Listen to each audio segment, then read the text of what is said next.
Listo, profe.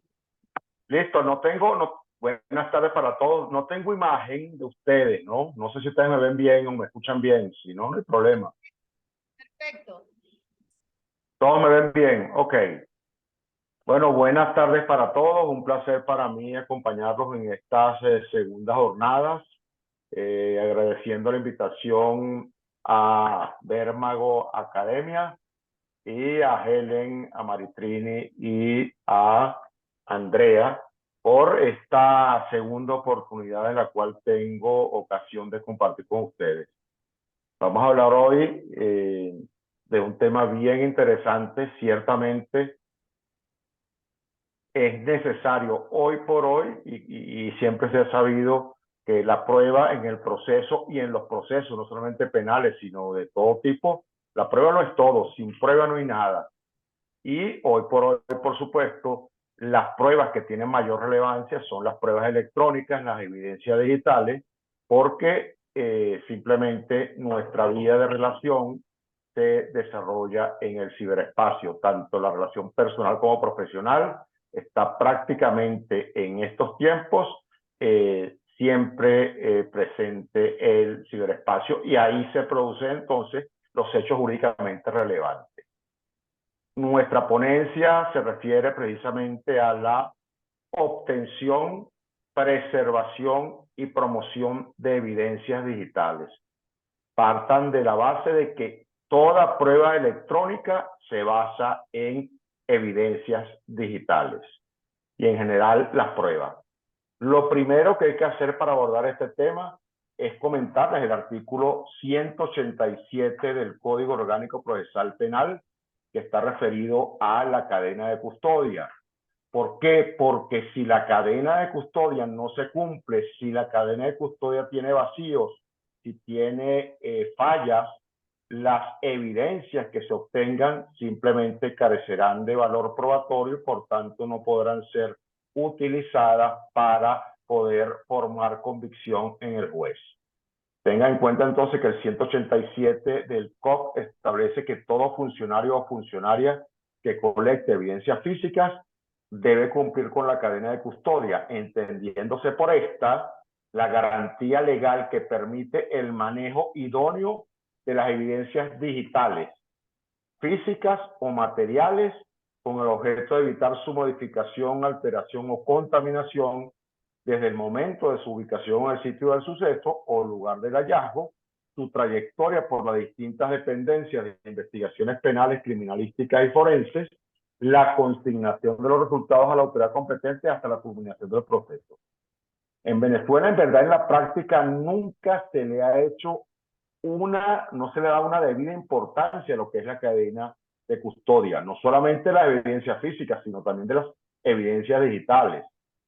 Y entonces este mismo artículo, esto lo estoy haciendo como un preámbulo para que puedan comprender mejor lo que les voy a explicar, señala lo siguiente en su última parte: los procedimientos generales y específicos fundados en los principios básicos de la cadena de custodia de las evidencias físicas están regulados por un manual, estarán regulados por un manual de procedimiento único de uso obligatorio. Esto es muy importante.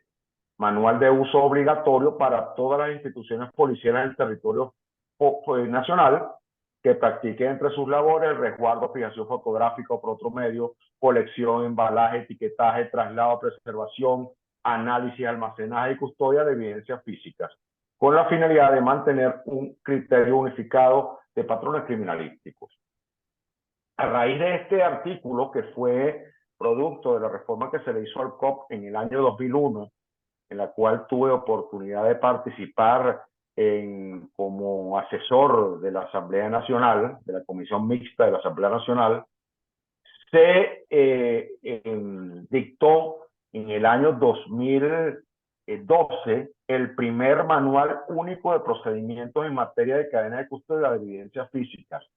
Este manual data de la época en la cual la doctora Luisa Ortega Díaz era la fiscal general de la República. Posteriormente, en el año 2017, y ya bajo ahora como fiscal general, el doctor Tarek William Saab, se dictó el Manual Único de Cadena de Custodia de Evidencias Físicas, que es el que está actualmente vigente. Pero, ¿qué debo decir con respecto a este manual? Este manual tenía un gran vacío, por lo menos en materia de evidencias digitales, porque el manual no se refería de ninguna manera a las evidencias digitales, sino que abarcó dentro del término evidencias físicas, tanto las evidencias físicas como las evidencias digitales. Pero no se establecieron protocolos de actuación para las evidencias digitales propiamente dichas. Y esto entonces ha generado o generó un gran vacío en cuanto a la manera en la cual deben ser tratadas, deben ser examinadas, deben ser preservadas, deben ser resguardadas las evidencias digitales. Ahorita vamos a dar el concepto exacto de evidencias digitales para que estén claros en esto. Entonces, en diciembre del 2022, ese vacío se llena porque fue dictado el compendio de protocolos de actuación para el fortalecimiento de la investigación penal en Venezuela. Esto es un compendio que reúne 10 protocolos. El primer protocolo es el protocolo anexo al Manual Único de Cadena de Custodia de Evidencias Físicas, y en este protocolo anexo se desarrollan por vez primera en Venezuela las evidencias digitales y se establece una amplia normativa sobre estas evidencias en particular. De verdad que esta normativa es de vanguardia, es la primera normativa tan profunda que se dicta en Latinoamérica. Venezuela se coloca a la vanguardia, por lo menos en esta materia de evidencias, de tratamiento de evidencias digitales, superando en muchos aspectos a los distintos protocolos que han existido en México, en Ecuador, en Chile, en Perú. Venezuela, con este protocolo anexo, se pone entonces a la vanguardia en asuntos de tecnologías de información y comunicación, como ya lo vamos a ver. De todas maneras, quiero indicarles que este compendio, como ya les dije, tiene 10 protocolos. 10 protocolos. No solamente está este protocolo anexo donde aparece lo relacionado con las evidencias digitales y también con el resto de las evidencias, porque las evidencias físicas también son tratadas en este protocolo anexo, y la parte que vamos a estudiar hoy, a comentarles hoy sobre el protocolo, es el relacionado específicamente con las evidencias digitales. Pero repito, tiene también la normativa muy completa en otro tipo de evidencias, en todas las evidencias en general que no sean las digitales. Pero también quiero comentarles, para que lo tengan en cuenta, que el segundo protocolo habla de la actuación para la redacción de actas policiales, el protocolo de actuación para la realización de entrevistas a víctimas, testigos y demás sujetos procesales, protocolo de actuación para la realización de allanamiento y registro de desarrollo de una investigación penal, protocolo de actuación para la inspección de personas y vehículos, protocolo de actuación para la prevención, traslado y resguardo y custodia preventiva del detenido o detenida, protocolo para la investigación del delito de homicidio, del delito de secuestro, de los delitos de robo o hurto de vehículos, y el protocolo de actuación para la supervisión, registro y control de las armas de fuego. Entonces, tengan en cuenta, sobre todo los que ejercen la materia penal, que este protocolo, este compendio de protocolos debe convertirse para ustedes en la Biblia de su ejercicio profesional, así como tienen ustedes el COP. Cuando van a los juicios, cuando van a los tribunales, tienen que tener también a la mano, al ladito del COP, este compendio de protocolos. Cuando tengan un caso relacionado con homicidio, secuestro, todas estas cosas, aquí hay unos lineamientos que deben ser obligatoriamente cumplidos para que las evidencias de cualquier naturaleza que esté relacionada con estos delitos y con la manera en la cual deben desarrollarse los demás actos procesales de investigación acuden al protocolo. Entonces, tengan en cuenta eso y no se olviden. Vamos entonces a ver el anexo referido, el protocolo anexo referido a las evidencias digitales. Hay que decir en primer lugar que este protocolo anexo a su vez está conformado por 4 protocolos, por 5 protocolos.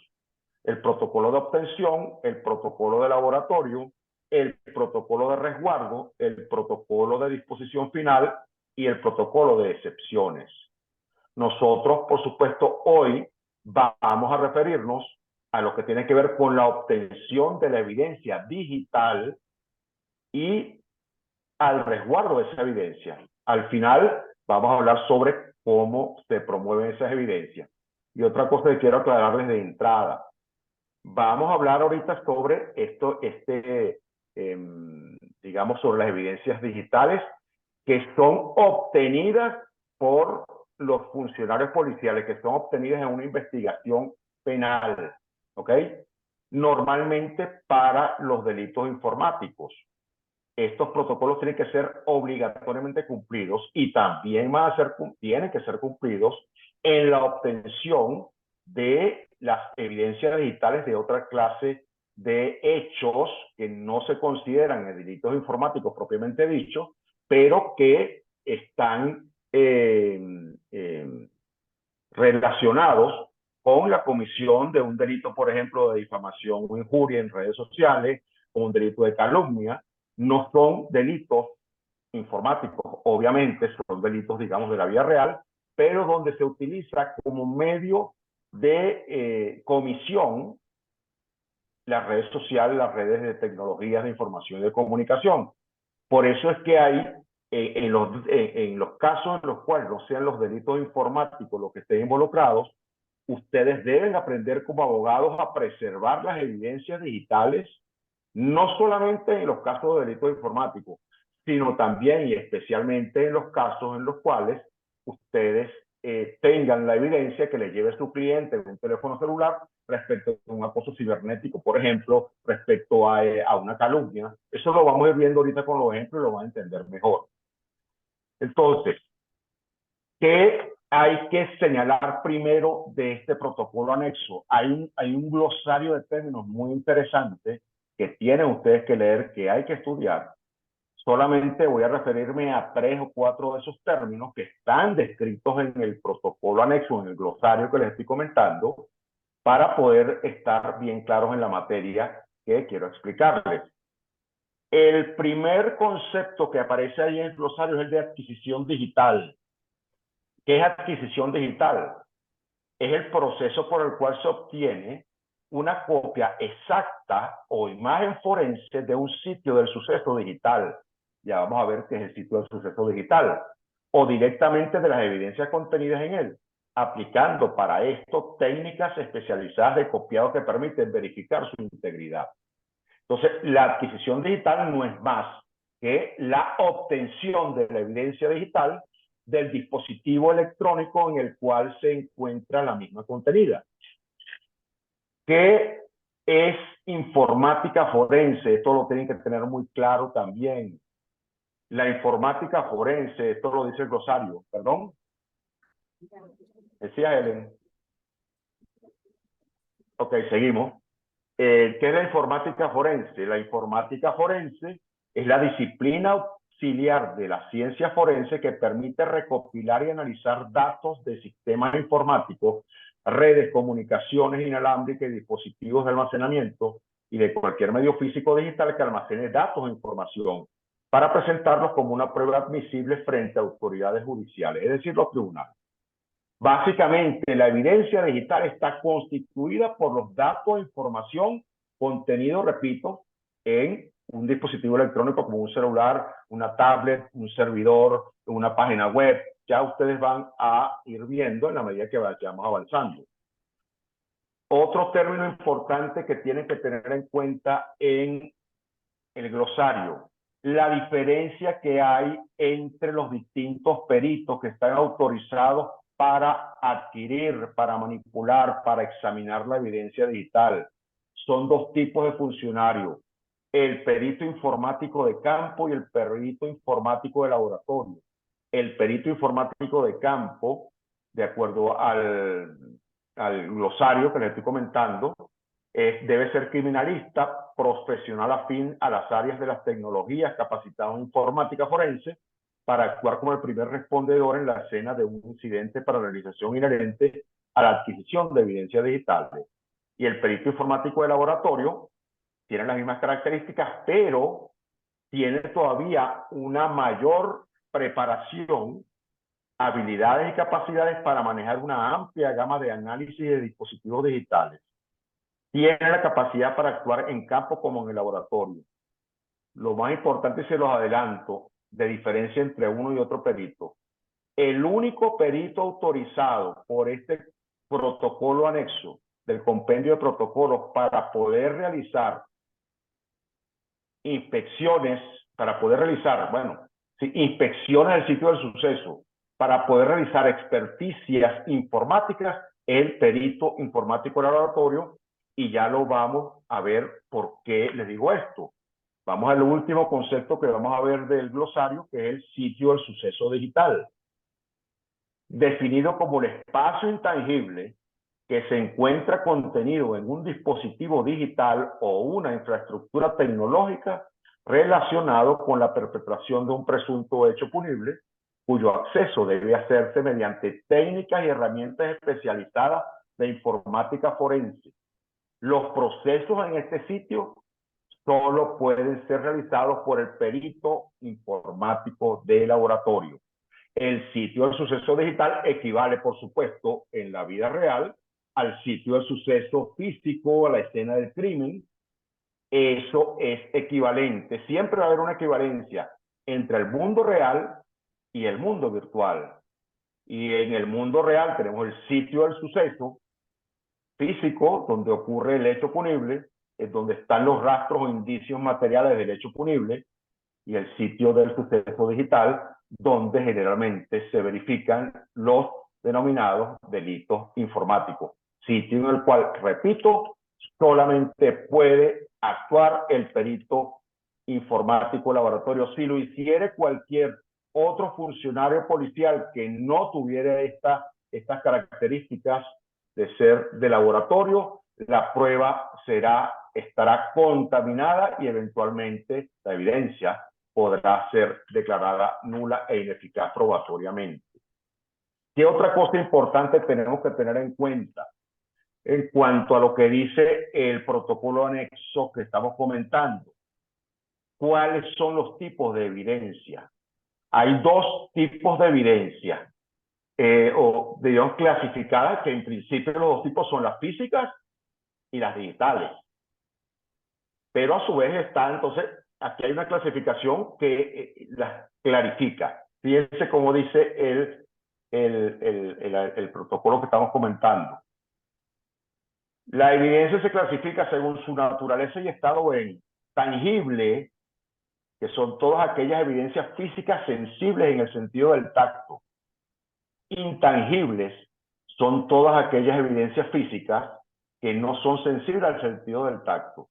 Yo, entre paréntesis, yo le tengo una crítica a este protocolo, porque lo lógico sería que la evidencia digital tuviera su identidad propia, su autonomía propia, y que no fuera incluida dentro del término de evidencia física. De hecho, el 187 que leí al principio habla y clarifica que hay evidencias físicas y evidencias digitales. Lamentablemente, los manuales de cadena de custodia nunca han hecho esa diferenciación, salvo el del 2012, que sí habló de evidencia física digital, que es lo correcto, pero en este manual y en este compendio de protocolos se reúne a la evidencia digital, se la incluye en la evidencia física, cosa que no es lo más adecuado. Pero bueno, así está. De todas maneras, son intangibles, precisamente, y por ser intangibles, no deben llamarse físicas, porque ¿qué es realmente la tangibilidad? La posibilidad de palpar, de tocar, de poder percibir con los sentidos del tacto la evidencia. cosa que no se puede hacer con la evidencia física, pero sí se puede hacer con la evidencia electrónica. Ya les voy a dar la diferencia entre la evidencia física y la electrónica.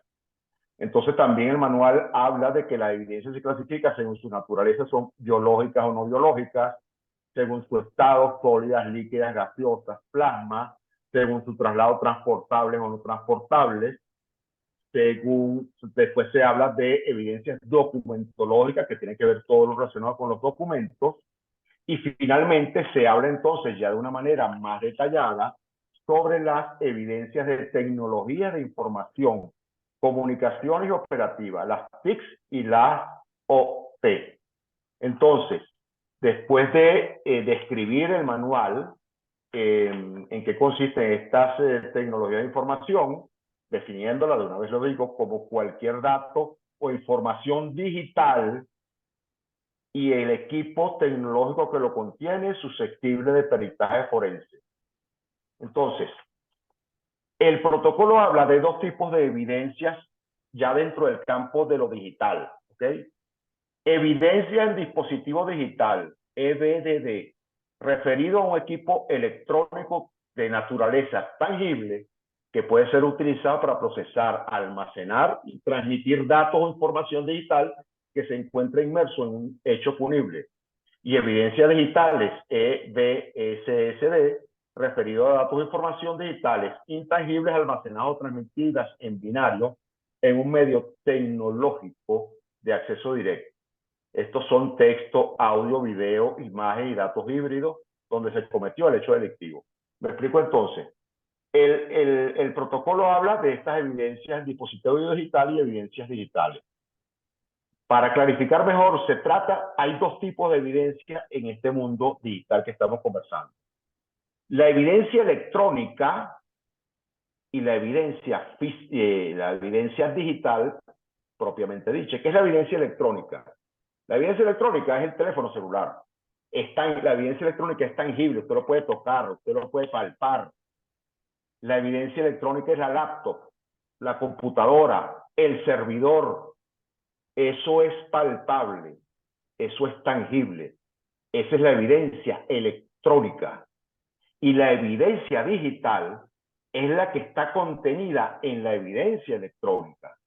Evidencia digital, que como ustedes escucharon ahorita, se refiere a todo lo que es la información digital, todo lo que está contenido en esa evidencia electrónica que es intangible, es la evidencia digital. Entonces los mensajes de texto, los audios, las fotografías que están ahí, los correos electrónicos, etcétera, todo lo que esté ahí, que sea información, que sea data, es evidencia digital. Y eso tiene mucha importancia a la hora de, por ejemplo, promover una evidencia digital, porque en principio, ¿cómo se va a promover la evidencia digital? Promoviendo a su vez la evidencia electrónica que la contiene. Teléfono celular. Yo cuando quiero obtener de aquí, extraer, y llevo mi teléfono, extraer la información digital, la información intangible, yo debo llevar mi teléfono celular a la policía o a la fiscalía, y entonces de ahí se extrae la evidencia digital y debe extraerse de acuerdo a los lineamientos y protocolos que establece este mismo manual, a los cuales ya nos vamos a referir. Entonces, siempre tengan en cuenta que la evidencia digital es el contenido que está en la evidencia electrónica. Y por supuesto que uno tiene posibilidad como abogado de poder obtener y preservar la evidencia digital contenida en un dispositivo. Pero eso hay que aprenderlo. De eso me voy a referir al final, cuando hablemos precisamente de la investigación forense del abogado litigante. Por lo pronto, si estamos en una investigación de un delito informático, y el delito es, bueno, un ataque que se hizo a un servidor, por ejemplo, y se le inyectó un virus, o por ejemplo, un delito informático como el ransomware. No sé si ustedes saben que este delito informático es un acceso indebido a un sistema de computación, y igual puede ser a su misma laptop, a su misma computadora. Le inoculan un virus, eso se hace normalmente cuando está en internet y no tiene el cuidado necesario y toma las previsiones necesarias, no tiene antivirus en su computadora, le inoculan un virus y el virus, ¿qué es lo que hace? Secuestra la información y después los piratas informáticos lo llaman a usted para exigirle rescate, para devolverle su información. Eso se llama ransomware. Y para poder, digamos, demostrar el delito, por supuesto que hay que hacer experticia, hay que obtener evidencias, etcétera, ¿no? Pero lo importante entonces es que tengan ustedes claro esos dos tipos de evidencias que hay. Muy bien. ¿Cómo ahora, que es lo importante que deben tener en cuenta para que tengan validez las evidencias digitales? En primer lugar, debe ser conservada debidamente la evidencia física, la evidencia electrónica que lo contiene. Eso es lo primero que hay que tener en cuenta.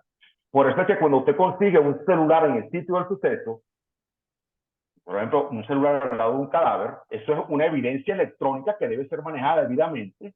No sabemos qué información está ahí, y si usted no maneja debidamente la evidencia electrónica, muy posiblemente la evidencia digital que está dentro de ese celular va a resultar contaminada. Y por eso es que es importante seguir la cadena de custodia de ambos tipos de evidencia, porque usted primero preserva el celular, usted lo obtiene como establece ahora este manual, con unos lineamientos que son obligatorios, como dice en la última parte del artículo 187 del COP, y al cumplir esos lineamientos de la evidencia electrónica ya está resguardando la información que está dentro. Pues después tiene que venir la otra parte del cuidado, que es saber extraer debidamente la evidencia digital. Porque si usted no utiliza las herramientas y técnicas especializadas, entonces puede haber preservado la evidencia electrónica, pero la evidencia digital, que es la que al final nos interesa a los efectos procesales, a los efectos penales y a los efectos de cualquier probanza en cualquier otra materia del derecho, necesitamos que la evidencia digital sea debidamente obtenida, preservada y resguardada. Fíjense, hay un principio que se llama el principio de mismidad. ¿Qué es el principio de mismidad? Significa que la evidencia que se obtuvo en el sitio del suceso digital, o la evidencia que se obtuvo, la evidencia primigenia, debe ser la misma evidencia que es examinada por el perito informático. Por eso se llama lo mismo, tiene que ser mismidad. Y para que haya ese principio de mismidad, para que se cumpla, so pena de violarse el debido proceso, tenemos que seguir una serie de pasos de lineamiento, que es precisamente la cadena de custodia de la evidencia electrónica, para después hacerle una cadena de custodia a la evidencia digital, porque los peritos informáticos, dicho sea de paso, hoy no vamos a tener tiempo de hablar sobre la experticia informática y sus lineamientos, pero el perito informático también tiene que seguir unos lineamientos de cadena de custodia de la evidencia digital. Tiene que decir cómo se extrae, cuál es la manera de extraerla, qué es lo que tiene que hacer para preservarla, y todo eso debe constar en la cadena de custodia de la evidencia digital. Estamos hablando de dos cadenas de custodia. Cadena de custodia de la evidencia electrónica, el hardware, el equipo, lo tangible, y cadena de custodia de la evidencia digital, el software, la data, la información, los metadatos, lo que es intangible. Muy bien. Entonces, hay un lineamiento específico que establece el compendio, que dice el protocolo del anexo único del compendio. Lineamientos específicos para la colección de dispositivos digitales. Aquí estamos los lineamientos entonces para la colección, para la obtención del dispositivo electrónico, del hardware, del celular.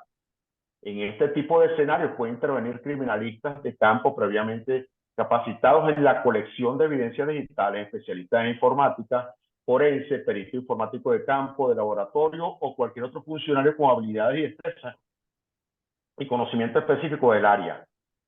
Es decir, estos funcionarios mencionados aquí pueden obtener la evidencia electrónica y tienen que seguir unos lineamientos que están aquí establecidos en el manual para que esa evidencia electrónica no resulte contaminada. Así tenemos entonces que el manual señala, el protocolo señala, identificar e individualizar las características de los dispositivos digitales.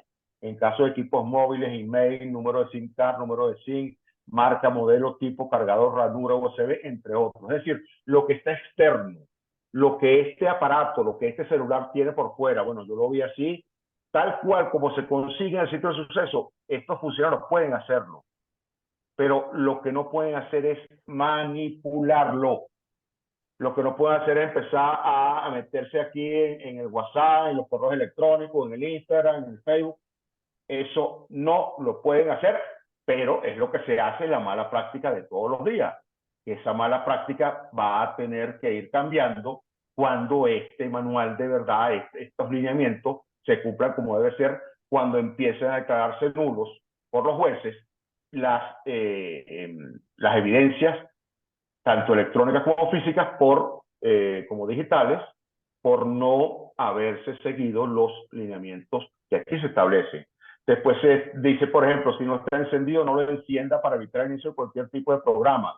Si usted consiguió este celular apagado, simplemente usted lo que va a llevarlo es, lo agarra, lo rotura, lo embaga y se lo lleva al laboratorio. Esto va directo al laboratorio, para que entonces el perito informático del laboratorio lo prenda, lo encienda y lo encienda y realice sobre ese celular todas las pruebas necesarias. ¿Qué puede hacerse entonces si el celular está apagado? Si está celular, no lo puede prender. Solamente puede dar fe de sus características externas. Quizás le puede quitar la tapa que lo recubre, digamos. Usted puede saber que es un iPhone, un iPhone. Entonces, nada más. Entonces hace la fijación. ¿Qué es la fijación de esto? Simplemente tomarle una fotografía en el estado en que se encontró. Es obligatorio hacer la fijación. Lo que, repito, no pueden hacer es la manipulación, abrirlo, encenderlo, porque todo eso va en contra de estos lineamientos. Entonces dice, utilizar herramientas antiestáticas, brazalete, alfombrilla que proteja el dispositivo para así disminuir la carga electrostática. Levantar la evidencia del dispositivo digital por los laterales de esta, hacer desconexión física de los dispositivos digitales. Es decir, aquí hay una serie de lineamientos. En total son, por supuesto por tiempo no podemos verlos todos, son en total 14 lineamientos para el tratamiento de la evidencia electrónica del celular, de la laptop, entre otros lineamientos. Documentar el acceso, obtener la contraseña, código PIN de usuario, el patrón de desbloqueo de los dispositivos digitales que lo requieran. Ok, se puede obtener. La única manera de obtenerlo, en principio, es que se lo diga el propio propietario del celular. Pero si el celular está al lado de un cadáver y eso usted no va a poder obtener. Sin embargo, el perito informático del laboratorio, cuando esa evidencia electrónica le llegue entonces a su laboratorio, él podrá accesar a ese celular con las herramientas especializadas que, por supuesto, inhiben la necesidad de una clave de desbloqueo. Entonces, al lado de estos lineamientos, vamos a referirnos, y ya con esto vamos a ir redondeando para las ideas y ir concluyendo para que ustedes puedan preguntar, que seguro tendrán muchas preguntas. Los lineamientos específicos para la adquisición de evidencia digital. En otras palabras, los lineamientos específicos para obtener la evidencia digital. Dentro de estos lineamientos vamos a leer los más importantes, que los vamos a comentar rápidamente. Dice, adquirir la evidencia digital con programas de dispositivos especializados en dicha tarea. Ojo, no se olviden, la adquisición de la evidencia digital solamente puede ser hecha por el perito informático del laboratorio. La adquisición de la evidencia digital hecha por un funcionario distinto al perito informático del laboratorio puede contaminar la prueba. Inclusive el perito informático de campo no puede hacer las funciones de perito informático de laboratorio. Viceversa, sí, el que puede lo más puede lo menos. Pero entonces tengan muy en cuenta eso al momento que analicen alguna experticia informática, tiene que constar ahí si este señor es perito informático laboratorio y si tiene las capacidades y destrezas necesarias para haber realizado la experticia y, sobre todo, fundamentalmente, si efectivamente cumplió estos lineamientos, entre los cuales voy a mencionar lo más importante. Dice, realizar la adquisición de la evidencia digital de acuerdo a su grado de volatilidad, información de la memoria RAM, particiones y archivos de intercambio swap, procesos de red y del sistema operativo en ejecución, información de los sistemas de ficheros y datos contenidos. Después dice, aplicar, y esto es muy importante, aplicar métodos de verificación de la integridad de la evidencia adquirida para asegurar que la evidencia digital no fue alterada y que la copia obtenida sea idéntica al contenido de la evidencia en dispositivos digitales de origen. ¿Qué significa esto? El perito informático de laboratorio, cuando tiene el celular en su mano, y siempre me refiero al celular porque es lo más fácil de entender, que utiliza la herramienta para extraer la información. Esa información es la data la que nos interesa. Se hizo la extracción. Hay dos tipos de extracciones, extracciones lógicas y extracciones físicas de la data, ¿no? La extracción lógica es solamente extraer, por ejemplo, lo que nos interesa, lo que está en WhatsApp o lo que está en un correo electrónico que aparece ahí o lo que está en otra información, en un mensaje de texto. Eso es una extracción lógica. La extracción física es la extracción de todo el contenido interno del celular. Normalmente se hacen extracciones lógicas. ¿Por qué? Porque es lo que usted está buscando, por ejemplo, en el caso de una llamada extorsiva, de un acoso, usted va a buscar exactamente las evidencias que lo demuestren. No tiene que sacar todo el contenido del celular, sino exclusivamente eso que nos interesa. Eso se llama extracción lógica. ¿Ok? A veces que es necesario en otro tipo de delitos hacer una extracción física, completa de todo. Pero normalmente la extracción lógica es la que importa. Entonces, el perito extrae la información que le interesa y esta información debe pasarla a través de las herramientas necesarias a otro dispositivo aparte, un dispositivo electrónico. Cuando me refiero a otro dispositivo aparte, ¿qué sería el otro dispositivo aparte? Sería un pendrive, un CD, un DVD, una memoria flash, cualquier tipo de memoria, y sobre esta evidencia digital que él extrajo del celular, siempre la evidencia tiene que extraerse de la fuente primaria para que tenga valor. La fuente primaria es la que originó el documento electrónico, la que originó la evidencia digital. En este caso el celular, la conversación de WhatsApp. Entonces está contenida en el dispositivo original, dispositivo electrónico. Esta usted la pasa para poder examinarla, la va a pasar a un dispositivo aparte, ¿ok? Y a esta información original del dispositivo original se le extrae lo que se llama, se le aplica lo que se llama la función hash. ¿Qué es la función hash? Un algoritmo matemático que permite identificar, es un código de identificación, una huella digital. La información que está en el celular tiene un código hash, que se aplica a la función hash. Y por supuesto, esa función hash también se le va a aplicar a la evidencia, digamos a la evidencia derivada, pero que es un clon de la original. Esta evidencia derivada, clon de la original, va a tener el mismo código hash. Ambas tienen que tener el código hash. ¿Para qué? Para poder establecer que la información es íntegra. El código hash permite, es tan importante su función, de que cualquier pequeño cambio que se haga en la evidencia digital primigenia se va a ver reflejada inmediatamente porque el código hash es una cadena alfanumérica de 32 o 64 caracteres, dependiendo de la función hash que se utilice, y con un simple alteración, un simple cambio en la evidencia, es decir, en una conversación de WhatsApp, por ejemplo, usted le quitó un punto, le quitó una letra a cualquier documento electrónico, ya el código hash va a ser distinto. Pero bueno, eso es otra materia que, claro, requiere también otro tiempo. Lo importante que quiero que sepan es que el perito informático del laboratorio está obligado a extraer de la fuente original la evidencia digital, colocarla en un dispositivo aparte, sacar de ambas los valores hash, ¿ok? Y va a hacer su experticia sobre este clon, porque la evidencia digital original siempre tiene que mantenerse intacta, ¿ok?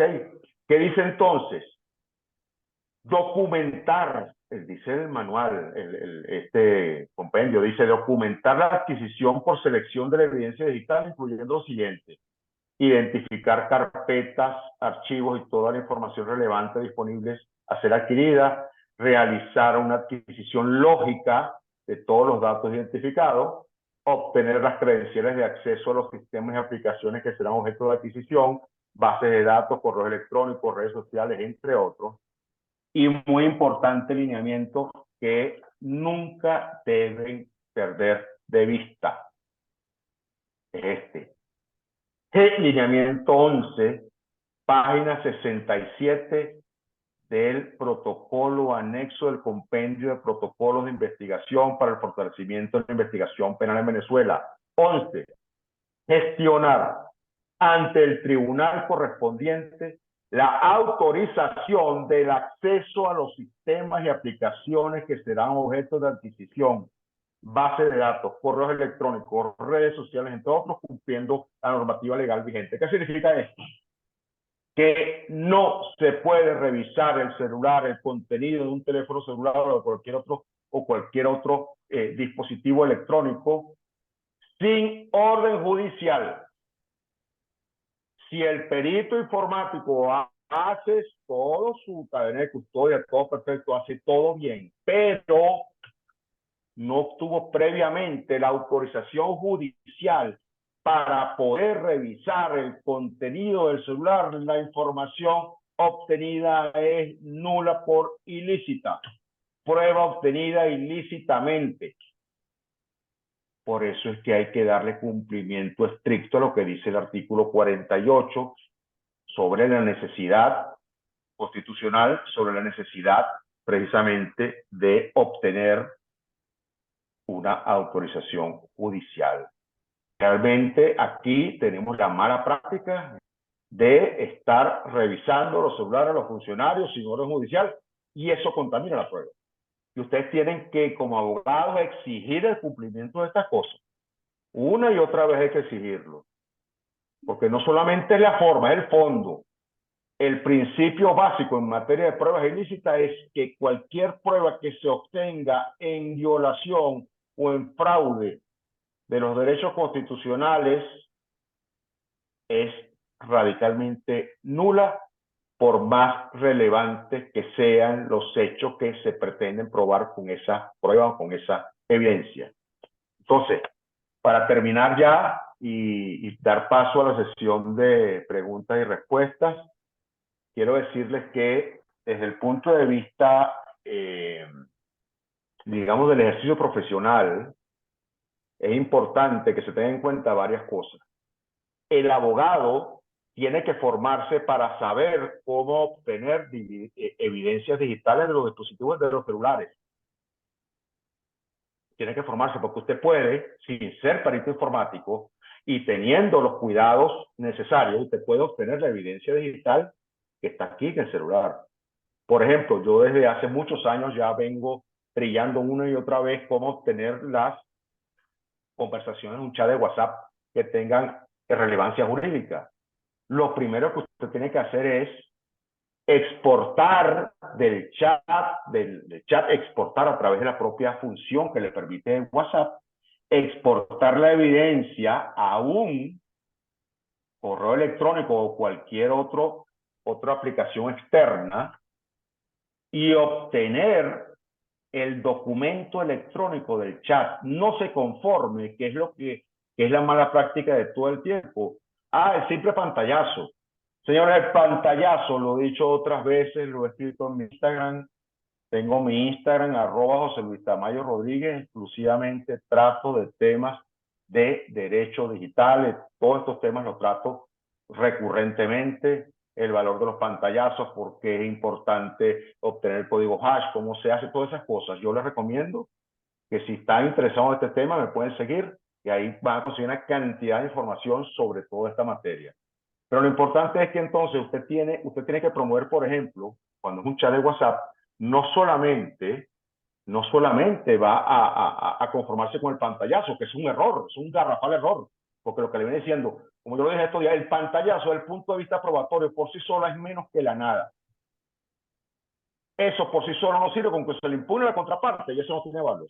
Si usted no sabe, si no lo ha sabido preservar, no lo ha sabido conservar, no ha sabido obtener el documento electrónico, porque una cosa es el chat de WhatsApp, la pantalla que usted le toma, el pantallazo, la foto, porque el pantallazo es una foto, y otra cosa muy distinta es el documento electrónico que representa ese chat. Ese documento electrónico tiene nombres, tiene metadatos, tiene una serie de datos que van a fortalecer el pantallazo. Porque los pantallazos, los chats de WhatsApp en general son muy fáciles de manipular y de alterar.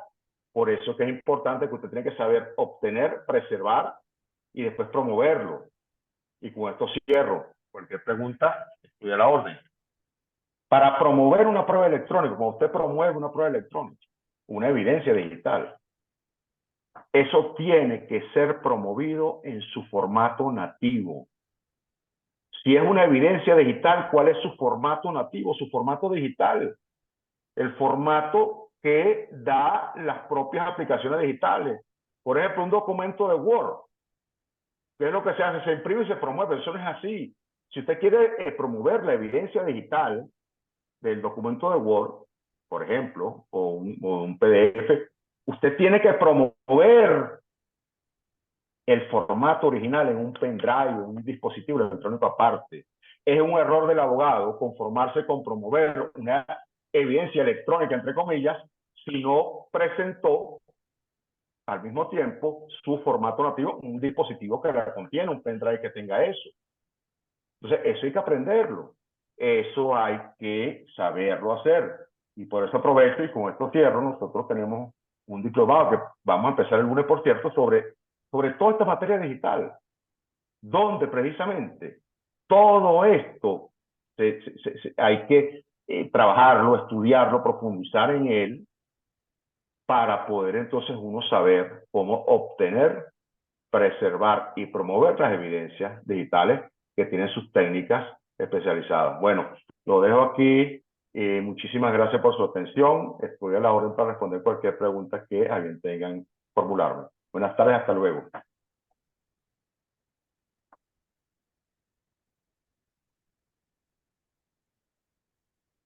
Profe, ¿nos escuchas?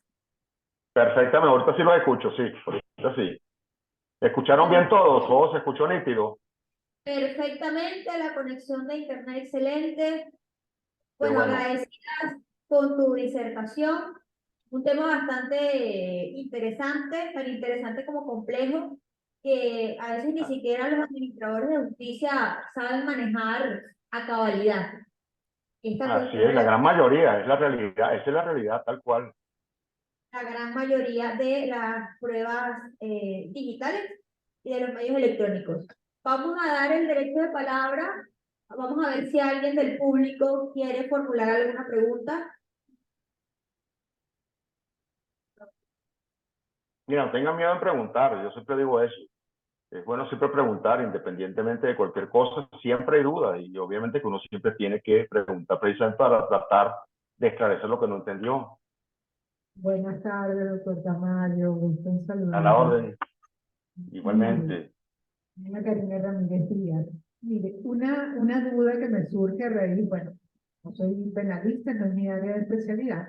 Sin embargo, con la ley de mensaje de datos, es decir, teníamos la ley de mensaje de datos y firmas electrónicas, teníamos ya todo un panorama sobre eh, lo que ahora, según ese manual, comienza a ser la evidencia digital. Eh, Esto es equiparable, pregunto, al mensaje de datos, ¿sí? Porque el chat, WhatsApp, todo esto que luego fue definido ya propiamente como documento electrónico, es en definitiva el mensaje de datos a lo que se alude con toda la evidencia digital.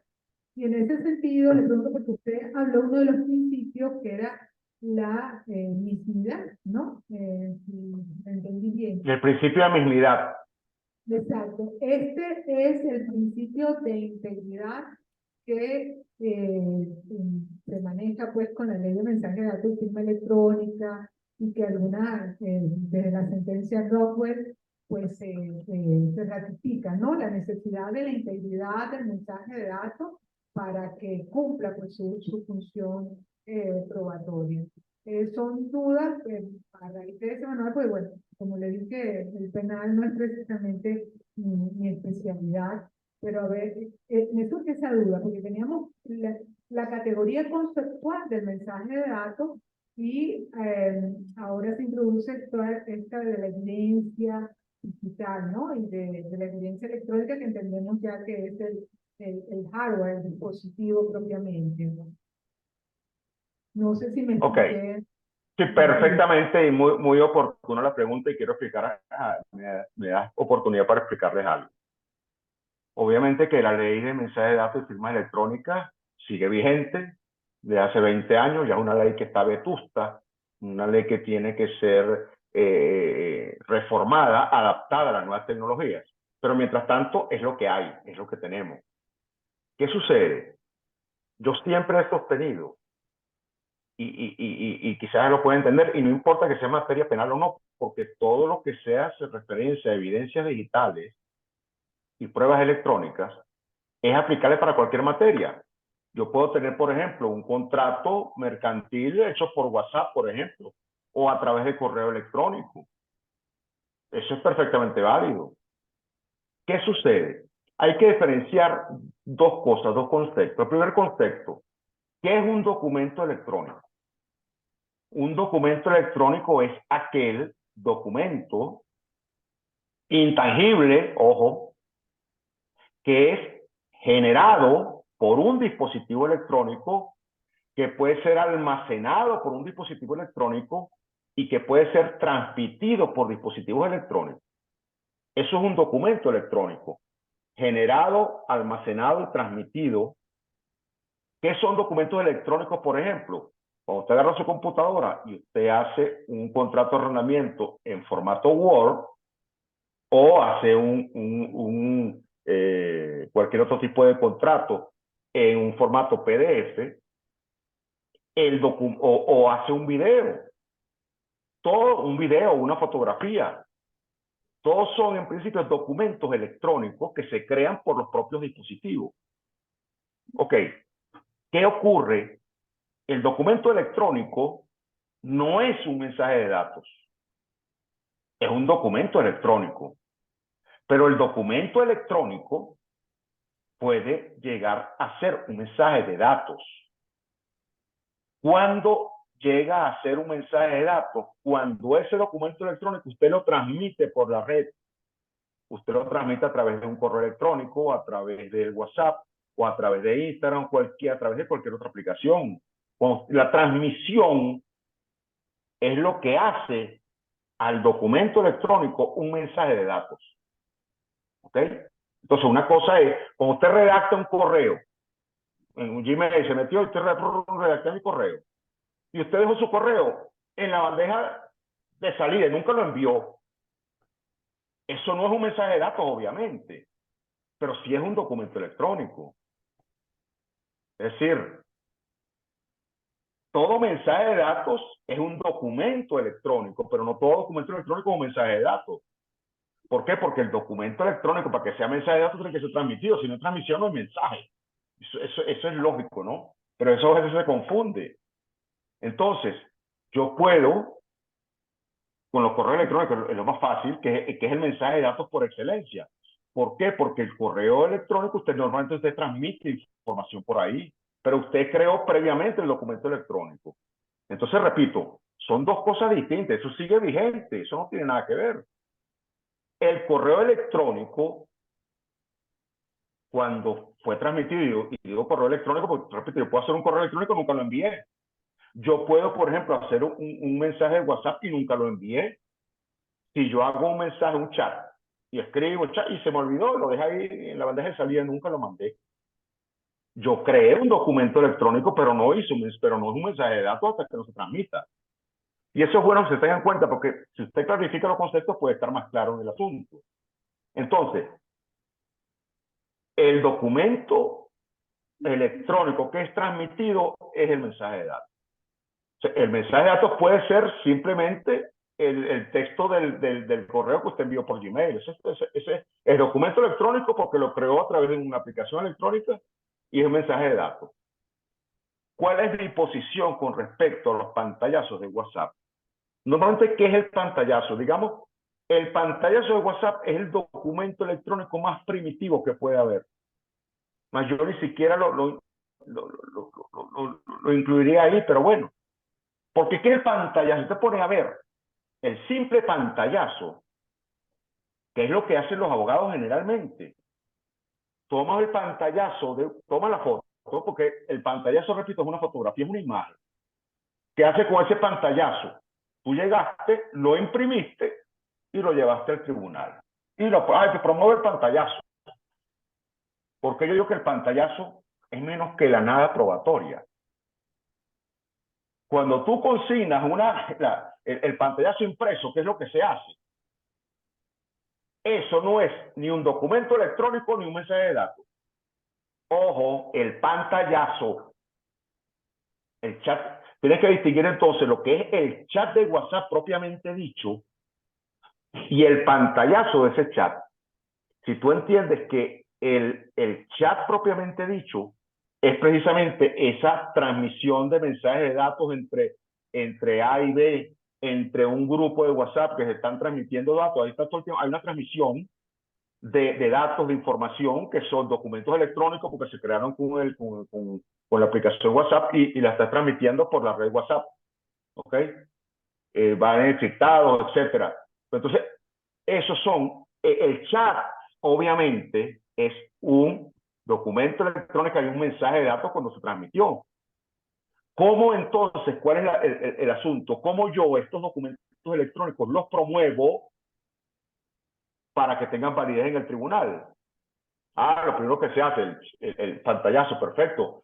Pero si yo te impongo el pantallazo, ese pantallazo, como ha dicho ya la sala y todo lo que todos los documentos electrónicos que tú imprimes, que ha dicho la sala civil, la constitucional, fundamentalmente la civil. Bueno, que eso equivale a una fotografía o esto equivale a un documento, a una fotocopia simple. Pero si usted a la fotografía o a la fotocopia simple lo impugnan por el 429 del Código de Procedimiento Civil, ¿cómo yo acredito la integridad y la autenticidad de eso? Ahí es donde viene el problema. Porque si tú no has hecho lo que tienes que hacer, ¿qué es lo que tienes que hacer? Yo voy a obtener el chat original, completico, no la pantalla, el chat. ¿Cómo yo obtengo ese chat? Yo exporto el chat desde la aplicación WhatsApp y la envío, por ejemplo, a mi correo electrónico. ¿Qué me va a llegar a mi correo electrónico? Me va a llegar un archivo comprimido, un archivo zip, donde va a estar el chat de WhatsApp completo, de principio a fin, e inclusive WhatsApp me envía, si tú, por ejemplo, ahí tienes fotografías en ese chat, tienes videos en ese chat, tienes notas de voz en ese chat, WhatsApp te envía todo a donde tú lo quieras mandar el correo electrónico. Y entonces tú vas a recibir son los documentos electrónicos del chat. Primero recibes un documento electrónico en formato .txt, que es un formato plano, un formato donde no tiene negrillas ni subrayado, y en ese formato, ese es el documento electrónico del chat. Y ese es el verdadero, y esa es la prueba de que hay un mensaje de datos que fue transmitido, el nombre de la persona que envió o que recibió, y si no está el nombre aparece el número de teléfono, la hora que, o sea, tienes una serie de metadatos que te permiten entonces tú acreditar la veracidad de ese documento electrónico. A ese documento electrónico representativo del chat le saca entonces su valor hash, su código hash. ¿Para qué? Para garantizar su integridad. Y entonces, si recibiste también videos y fotografías dentro del chat, tú también vas a extraerlas y tú las puedes imprimir también. Es más, debes imprimirlas, pero tú vas a imprimir entonces tu correo, el archivo TXT que recibiste. que tiene el texto completico de lo que tú hablaste en el chat, idéntico. Si tú, por ejemplo, haces varias capturas de pantalla, te vas a dar cuenta que la captura de pantalla va a coincidir con lo que dice el documento electrónico, porque esta es una captura de pantalla de un chat o de una parte de él.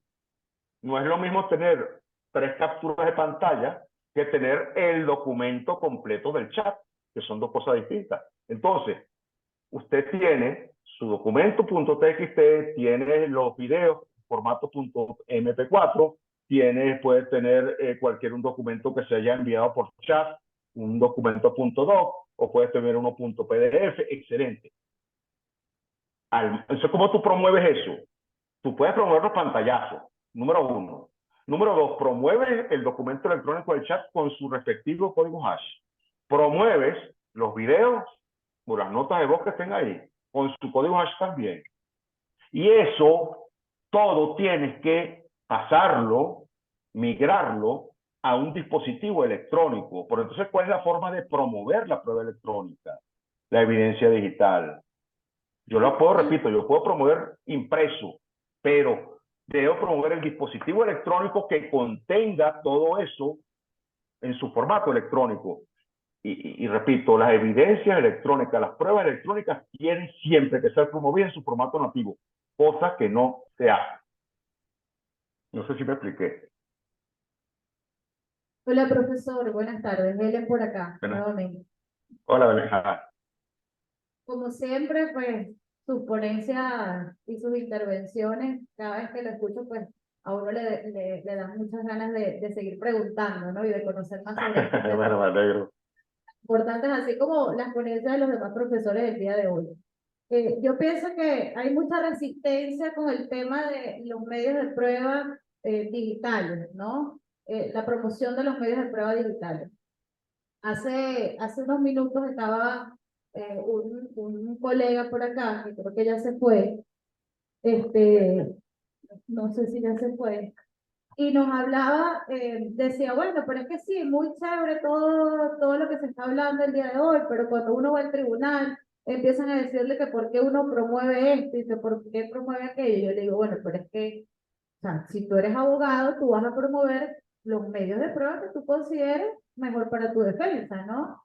Entonces, bueno, hubo allí un intercambio de ideas con respecto a eso, y es por esa misma resistencia, ¿no? Esa resistencia, y nos hemos quedado en esos medios de prueba tradicional, en esa promoción de medios de prueba tradicional, como lo es la inspección judicial, los medios de prueba testimoniales, la experticia, ¿ok? Claro. Y nos hemos quedado de todos estos medios de prueba que nosotros tenemos que ir, por supuesto, trayéndolos al proceso, porque muchas de las actividades que realizamos, las realizamos a través del teléfono, por ejemplo, o a través de correo electrónico. Y es lo que nos permite, de una u otra manera, generar esos medios de prueba que nos van a permitir, valga la redundancia, demostrar alguna situación controvertida ante un tribunal.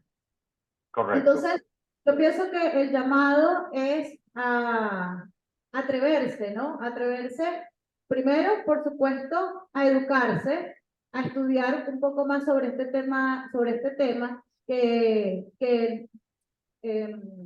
digamos que no es solo, no son solo los abogados tradicionales común, sino incluso el mismo Tribunal Supremo de Justicia, a través de sus diferentes decisiones, ha creado también una confusión con respecto al tema de los medios de prueba, y sobre todo lo que hablaba la profesora Karina sobre el tema de los mensajes de datos. Hay varias decisiones. En una nos habla de que simplemente con la fotografía, sin que ésta sea impugnada, ya hay un valor probatorio con respecto a ese mensaje de datos, y no es así. Y bueno, luego sí surgieron otras sentencias que de una u otra forma dan más luces con respecto al tema de los mensajes de datos, y que por supuesto es cierto lo que usted dice, que tenemos que saber manejar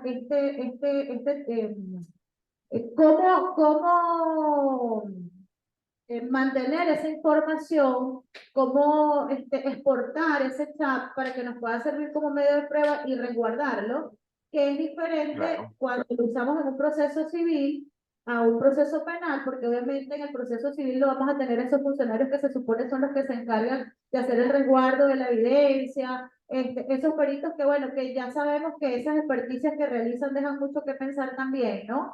Y bueno, pero yo quisiera, profesor, que usted nos dijera, porque bueno, ya lo he escuchado yo en varias oportunidades, pero que dijera de repente algunos aspectos que permitan impugnar esos medios de prueba, sobre todo en el tema penal, ¿no? En lo que es el proceso penal, básicamente, con respecto a, eso, a lo que es la colección de la evidencia, a lo que es el resguardo de la evidencia, y todo eso que tiene que ver con esa cadena de custodia, ¿ok?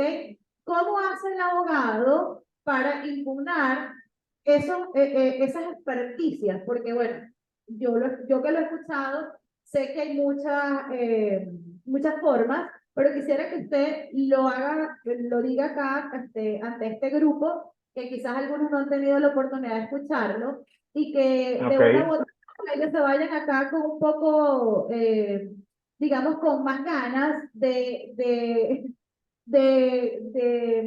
aprender, ¿no? Sobre claro, estos temas claro. y de llevarlo a la práctica, porque esa es la idea de estos encuentros.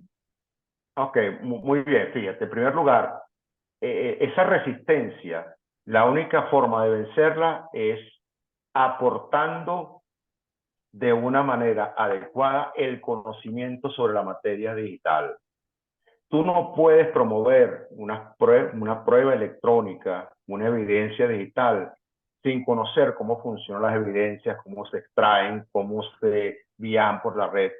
Y por eso, si me has escuchado otras veces, yo siempre digo, lo primero que tenemos que hacer los abogados es, en nuestros escritos de promoción de pruebas, una labor pedagógica. Tú, por ejemplo, tú no le puedes decir o impugnar una prueba: mira, esa prueba no tiene código hash y por tanto la impugno. Pero si el juez no sabe qué es el código hash y la otra parte no sabe y tú no sabes, entonces, ¿cómo vas a pretender que esa prueba sea válida? Ya yo he tenido muchas experiencias sobre eso, pero muy positivas, en la medida de que tú ilustres al juez, así como puedes uno ilustra con doctrina, con jurisprudencia. Tú puedes ilustrar al juez, al que te va a recibir la prueba. O sea, tú puedes demostrar, o sea, saber, explicar, vía jurisprudencia extranjera, vía jurisprudencia nacional, que hay muy poca, vía doctrina nacional, vía que tampoco hay, muy poca también, pero por ejemplo en España hay muchísima jurisprudencia y doctrina sobre las pruebas electrónicas, lo mismo en Argentina. En Argentina es el país latinoamericano que más ha desarrollado esta situación, quizás seguido de Colombia. México todavía, México ahorita va a entrar en una etapa nueva, ahorita les explico por qué, pero lo importante es la labor pedagógica que usted hace. Por eso que tiene que saber promoverlas. Primero que nada, como yo le decía, tú no puedes conformarte con presentar un escrito de una prueba electrónica si no la presenta en su formato original, ¿me entiende? Debidamente resguardada en su formato. Bueno, este sería un formato derivado porque el original siempre está en la fuente original. Pero bueno, cuando tú promueves una prueba electrónica, tú tienes que dar su formato original. ¿Por qué? Porque ese formato original es el que te va a permitir obtener de esa prueba digital, de esa evidencia digital, los metadatos, toda la información asociada. Yo siempre digo, por ejemplo, para que se entienda muy sencillo, un documento Word, por ejemplo. Usted va al documento Word y pone propiedades. ¿Qué le sale en propiedades? La fecha de la creación, quién lo creó, cuándo se modificó, cuántos caracteres tiene, cuántos espacios tiene, cuántas... Esa información asociada son metadatos. Entonces, claro, si tú presentas el simple documento electrónico impreso, eso no tiene metadatos. Usted tiene que promover su documento electrónico, por eso es su formato original, porque tú lo puedes revisar, tú lo puedes ver todos esos metadatos, todo lo que está asociado a ese documento. ¿Entiendes? Entonces, hay que saber promover, pero para saber promover hay que saber también explicar, hay que saber entonces cómo funciona este asunto digital. ¿Por qué esa reticencia que existe? Por falta de conocimiento, en pocas palabras, por ignorancia. Y eso tú lo primero que tienes que hacer es combatir uno su propio desconocimiento, nuestra propia, digamos, somos legos en esta materia, instruirnos para poder entonces promover con fuerza un documento. Yo les pongo siempre este ejemplo. Mira, difícilmente aquí te van a poder inadmitir un juez, inadmitir una evidencia digital de la siguiente manera. Promoví la evidencia digital, la promoví con el pantallazo, lo imprimí. Imprimí, obtuve el documento electrónico, lo imprimí. Obtuve el código hash, lo imprimí. Obtuve los mensajes de datos, obtuve todo. Y aparte de eso, explico que en qué consiste cada una de las operaciones que yo hice. Esto se obtuvo así, así, asado. Tú tienes que construir tu propia cadena de custodia de la evidencia digital. Entonces, no es lo mismo presentar un pantallazo que presentar un pantallazo respaldado con el documento, respaldado con el código hash, etcétera, etcétera, etcétera. Y si a eso tú le sumas que, mira, el código hash en el juez es esto sirve para esto, se le aplica la función hash, son 32 caracteres por esto, son 64 caracteres por esto, son caracteres alfanuméricos que si varían, determinan que hubo una alteración del documento, que entonces usted impugna la integridad del documento. Es decir, difícilmente un juez en esta característica, con esa promoción, con ese calibre de promoción, te van a meter una prueba electrónica. Y ahí es donde tú vas a empezar a vencer la resistencia. ¿Por qué no hay más jurisprudencia a nivel de tribunal, a nivel del Tribunal Supremo? Porque solamente nos hemos limitado al simple pantallazo, al simple correo electrónico y ya está. Sí, todo más de lo mismo, todo el tiempo. Señores, aprenden a promover. Hay que instruirse, repito, instruirse uno y instruirse el juez y los fiscales. ¿Cómo yo impugno? Bueno, yo impugno. A mí me presenta un pantallazo en cualquier juicio y yo lo impugno. Impugno eso porque no me consta de dónde se obtuvo ese pantallazo. Ahí no hay autenticidad, no hay integridad. Y entonces cuando yo impugno, la carga de la prueba se traslada al promovente. ¿Y qué va a hacer el promovente para respaldar un pantallazo? Explícame.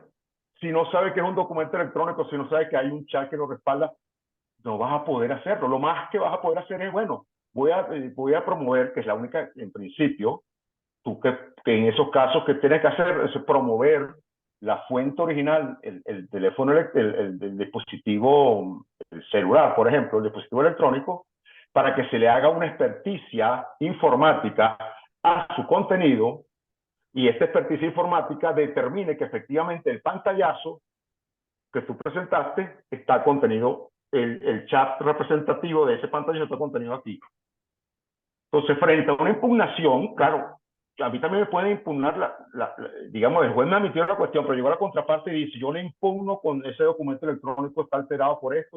Cuando tú sabes impugnar, tú tienes cómo impugnar, pero al final del camino, la única forma final de determinar la validez, la integridad y la autenticidad de la evidencia digital es a través de la experticia informática.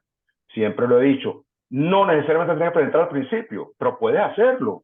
Tú, por ejemplo, como forma de preservar, de presentar, de promover, vamos a hablar de un juicio mercantil, un contrato muy importante, una conversación de chat muy importante. Oye, ¿cómo yo la preservo? Yo no tengo los funcionarios policiales para eso, pero sí están los peritos informáticos. Pero entonces, ¿qué es lo que yo hago de primero? Yo puedo hacer mi labor de investigación del abogado forense y la preservo por mí mismo. Pero si yo quiero darle una fuerza probatoria adicional a esto, ¿qué hago yo? Yo agarro mi celular y me voy a un tribunal o a un notario, solicito que el notario dé fe pública de lo que está viendo del celular. El notario solamente va a dar fe pública de lo que está viendo, o el juez.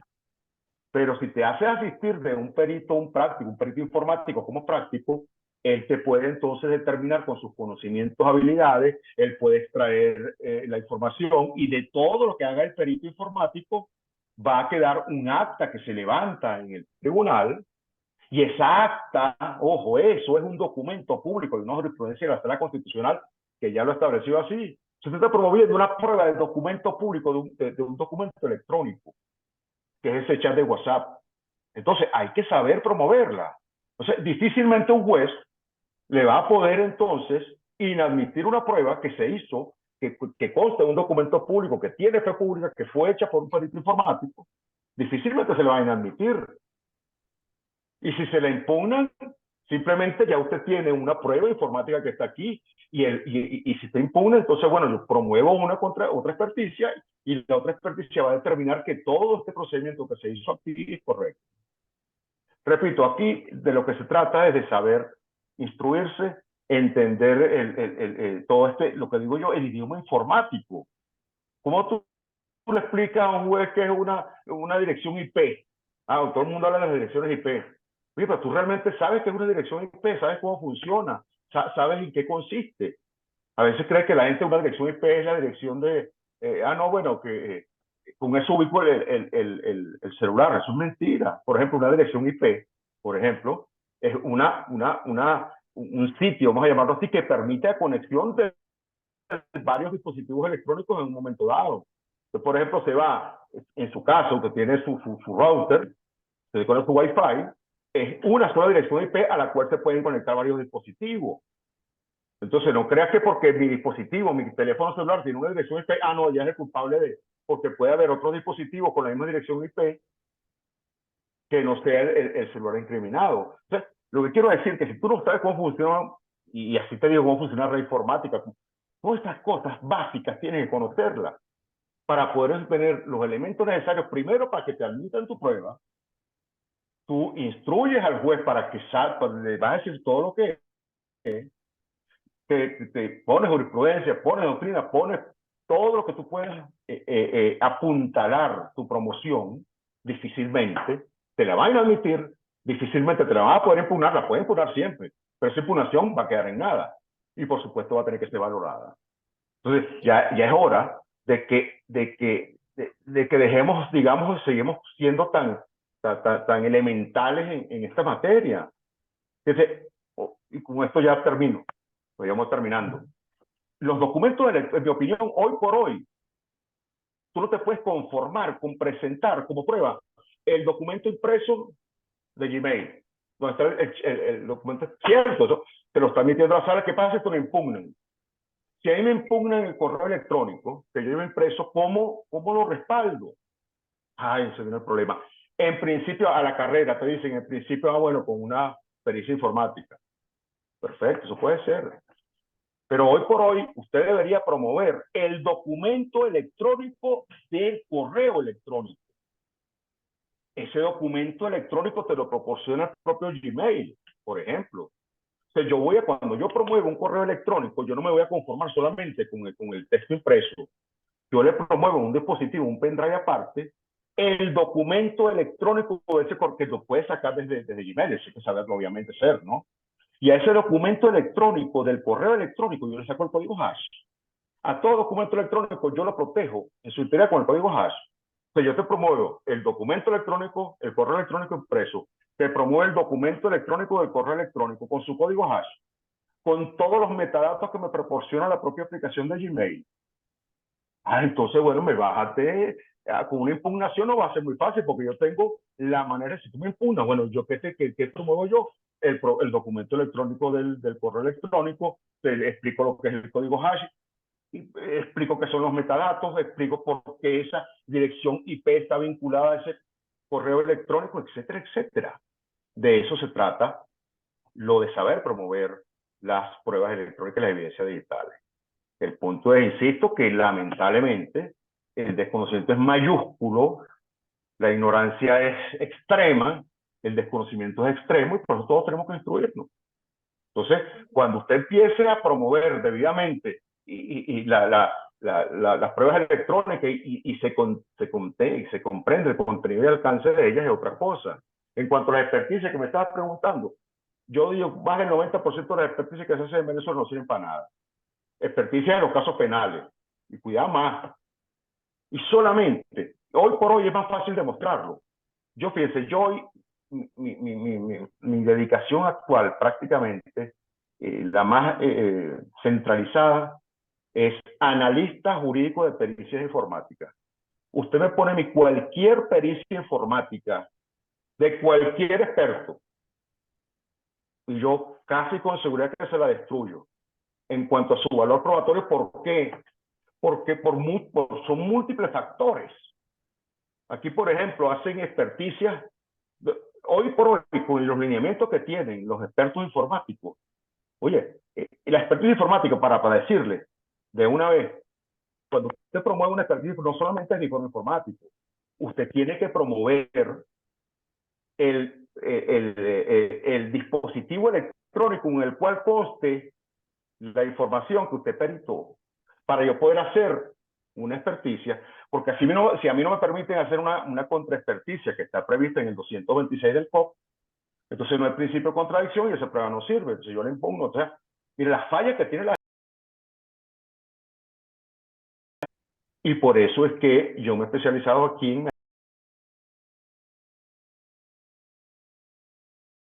preguntar a los expertos. Ya yo he tenido experiencia aquí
Armado Academia, donde constantemente estamos haciendo live, tertulias virtuales, y aprovecho porque el doctor Carballo está hablando mucho del código hash, y mucho quedaría con que esto es el código hash. Si ingresan a Armado Academia, nosotros tenemos un live justamente con el profesor Tamayo, donde explicamos todo lo correspondiente a ese código, qué consiste y cómo obtener. Bueno, que pasen feliz tarde.